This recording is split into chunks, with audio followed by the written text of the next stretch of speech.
one of the things that we're focusing on is one of the big fears of callback is that you're coming back for cancer.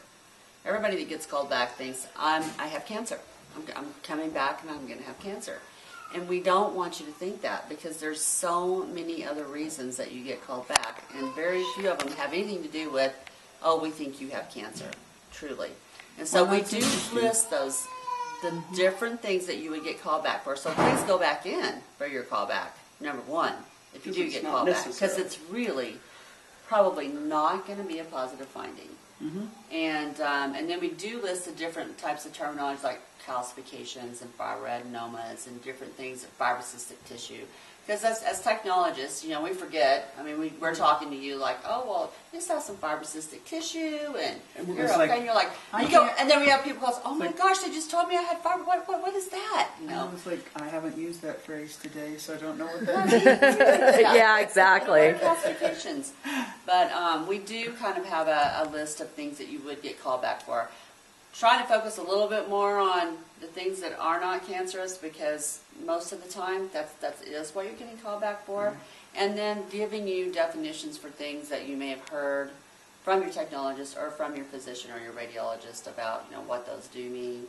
And yeah, I mean, definitely the positive findings as well.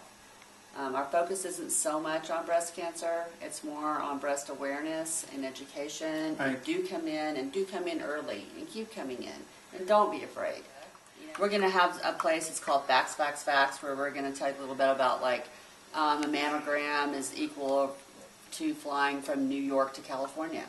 People are really afraid of radiation. Oh, in terms of the radiation? Yeah, people are really afraid of radiation. You know, the radiation amount is really low. I mean, you know, we live in Colorado. So, you know, right up there with the sun. And so, you know, we can go on a lot of hikes, we can go camping, we can lay in the sun, we can do whatever we do, and that's that's more radiation than actually getting a mammogram. We're also going to kind of debunk myths about mammography and all the stuff that comes out in the news and media that says, oh, you know, you shouldn't get a mammogram because of this or that. That's crazy. That's crazy.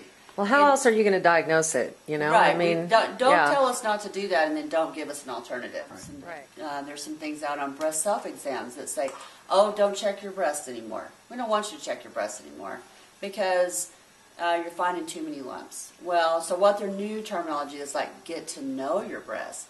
Well, that's doing a breast exam, and as mammographers, we know that the majority of patients find their own breast cancers. They find that lump because they felt it. Mm-hmm. But if you did that breast exam monthly and you were willing to fess up to it and say you found that, then you know you're just so far ahead of the game. And yes, get to know your breast, and if you have cysts that come and go with your menstrual cycle and you know that, then that's okay.